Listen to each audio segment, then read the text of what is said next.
Vadodara car accident. Yeah, those 3 words, they've been all over the news lately. And, you guys have been asking for a deep dive into this. So, let's rewind back to March 14th. It's the eve of Holi, like everybody is getting ready to celebrate. And in Vadodara's Karelibaug area, this huge tragedy strikes. It's just awful. Hemali Patel, this young mother, she's out buying colors, right, with her husband and her daughter. And their lives, I mean, they're just changed forever in a second by this, like, speeding car. Yeah, it's so heartbreaking. And what makes it even more disturbing is just like the mystery kind of surrounding the driver, Rakshit Chaurasia. Yeah. He's a law student, Yeah. right? And then initially he claimed that he wasn't even behind the wheel at all. Okay, so we've got these eyewitness accounts, right? People are saying he's yelling stuff like another round after this horrific crash happens. And then he's claiming like, oh, there was a pothole. Oh, and my airbags, they malfunctioned. Like what is the real story going on here? We've got, CCTV footage, we've got news reports, and we've got an entire community that is trying to grapple with this absolutely devastating loss. Yeah, absolutely. So I think, let's just kind of start with what we know for sure.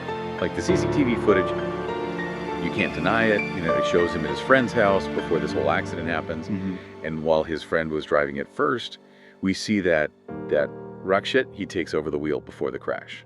So that's like immediately it contradicts his claim that, it wasn't me driving. So we can just debunk that right away. What about the fact that people are saying that he was intoxicated? Eyewitnesses are describing him, behaving so erratically, and there's even like a rapid test, right? That was mentioned. Yeah, that's right. Like multiple eyewitnesses have said that they saw him acting, erratically. And they all think that he was intoxicated. Yeah. And then, like you said, this rapid test, it did confirm that he had consumed alcohol. Yeah. But we're still waiting on, the full reports, like all the details to get the full picture of what was going on. Yeah. Exactly. It's not looking good. What about the victims, though? Tell me about Hemali and her family. Yeah. Well, one of the local news reports, it captured the essence of what was happening that evening. Like Hemali and her husband, Purav, and their daughter, they were just out enjoying the pre-Holi festivities. They were on their scooter picking out colors, all excited for Holi. It's just a really simple, relatable moment. And then just like that, in a second, it's completely shattered. It's just devastating. And this wasn't just like, a fender bender. We're talking about like some really serious injuries here and a life like tragically cut short. Exactly. I mean, she was killed. Her husband was critically injured. And their daughter, along with 5 others, they were also hurt. This is where the story, it goes way beyond the headlines. It's not just about a car accident. This is about a community that's just totally reeling from this horrible, awful tragedy. And this family, they're left to pick up the pieces. And we have a neighbor of the Patels, right? He also saw the crash, and he's speaking out. He's talking about how terrifying it was to see this car speeding. And he's saying we need more than just fines. Like, we need to actually do something to prevent reckless behavior like this. He's right, and he's saying what so many people are feeling right now. There's just this outrage, this demand for accountability. And it makes you think, right? Like, is this just this tragic, like, one-off thing, or is this like a symptom of a much larger problem? That's what we're here to figure out, right? to go deeper into these questions, like who's responsible? How common is reckless driving? And of course, what about justice for Hemali and her family? Absolutely. And, I think as we kind of dig deeper into this, it's so important to see this from different perspectives.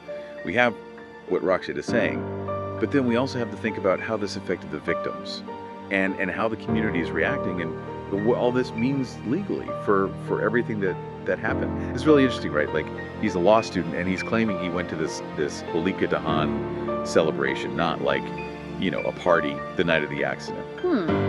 It's a weird detail for sure. It's almost like he's trying to, I don't know, like downplay what happened, make it seem like, oh, it was this cultural event, not some night of, crazy partying. Yeah, exactly.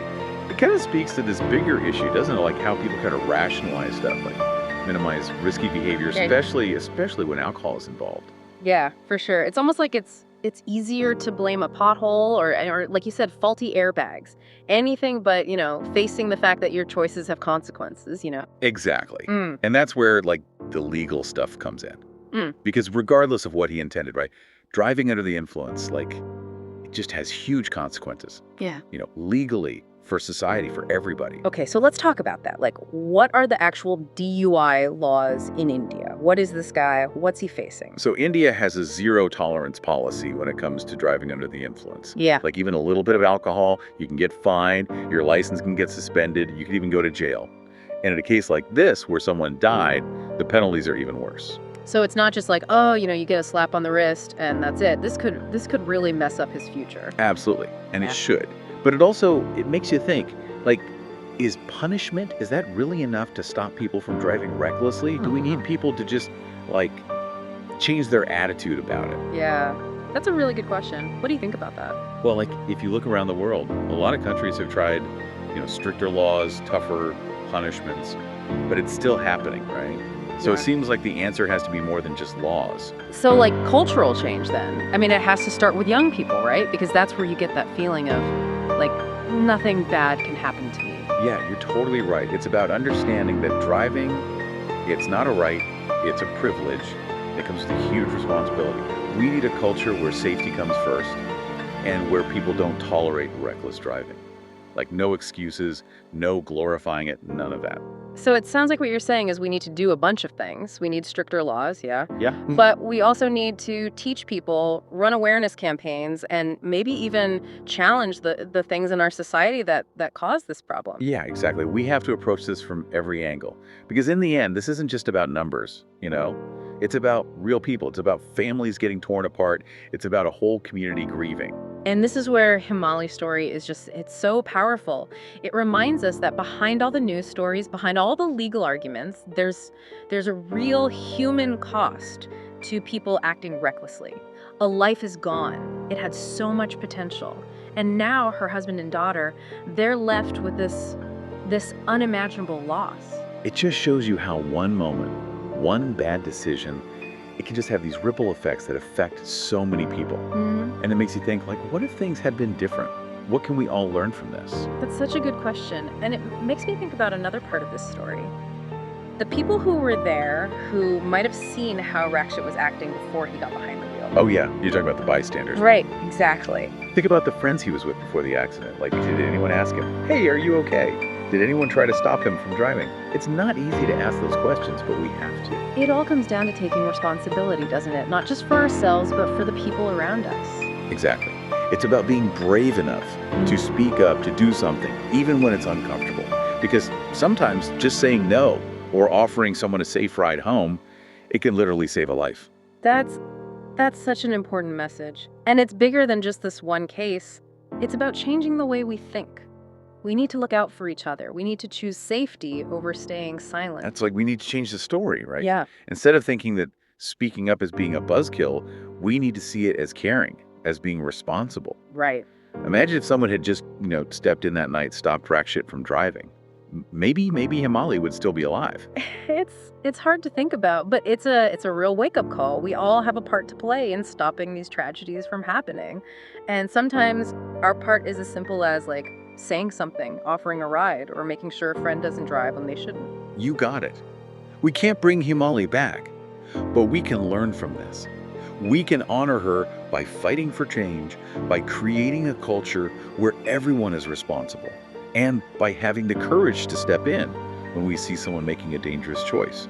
And maybe that's what real justice means. Not just punishing the driver, but building a world where people don't get away with being reckless, where people speak up instead of staying silent, and where tragedies like this don't happen so often. Okay, so we've gone through a lot here. We've talked about all the different stories, the evidence that points to, recklessness and this community. They're trying to deal with this awful loss.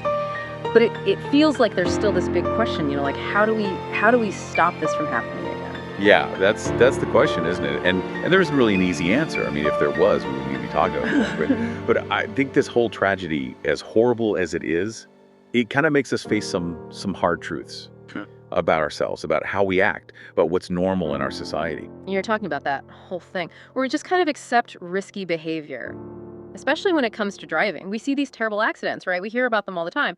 But then when we get behind the wheel, we're like, oh, it won't happen to me. Right. And that's so dangerous. It's something we really need to fight against. And it's not just about, each person making better choices. I mean, think about how often you see speeding or reckless driving in movies and TV shows. It's it's almost like they make it look cool, and that makes it seem normal, especially for young people. Yeah, you're right. It's almost like we've just gotten used to the danger. And then there's that whole pressure, right? Especially for like young adults. You want to fit in. You don't want to be the one to like ruin the fun. Exactly. Like saying no to a friend who's had too much to drink, Mm. or offering to be the designated driver. That can be seen as like lame or whatever. Mhm. We need to change that, you know? We need to make it so that being responsible is the cool thing, the thing everyone does. So what you're saying is it's not enough to just like teach people about this or run ads about it. We need to change like the whole way we think about driving. Exactly. We need a culture where safety is the most important thing, where speaking up is seen as brave, and where everyone holds each other accountable. It's just what we do. So what would that actually look like? How do we make that happen? Well, I think it starts with, small things like parents talking to their kids about driving safely, friends looking out for each other, like saying, hey, maybe you shouldn't drive tonight, and communities supporting programs that teach people how to drive safely. It's about realizing that we all have a part to play in making things safer. And it's about being brave enough to challenge the way things have always been done, the things that are actually part of the problem. That's it. This isn't just about Rakshit Chaurasia or Hemali Patel. This is about all of us. It's about understanding that our choices matter. And sometimes they can have really bad consequences. And it's about remembering that we can't change what happened, but we can learn from it and we can try to build a future where things like this don't happen so much. It's going to take time, but it's worth it. I totally agree. And maybe, just maybe, Himali's story can be the thing that starts to change things. It's a reminder that even when something this awful happens, there's still hope for a better future, a future where people are more careful and responsible. That's a good way to put it. This deep dive it's been tough. There's a lot of sadness and frustration here, but it's also like a wake-up call. It reminds us that we can all do something to make a difference. So to everyone listening, we want to ask you, what are you going to do to prevent something like this from happening again? What's your part in creating a world where we don't tolerate reckless behavior and where lives like Himali's are protected? Thanks for being with us for this deep dive. It was hard, but it was really important to talk about. Let's all try to turn this terrible thing into something good. Let's work to make things better. Until next time, keep learning, stay informed, and most importantly, be safe out there.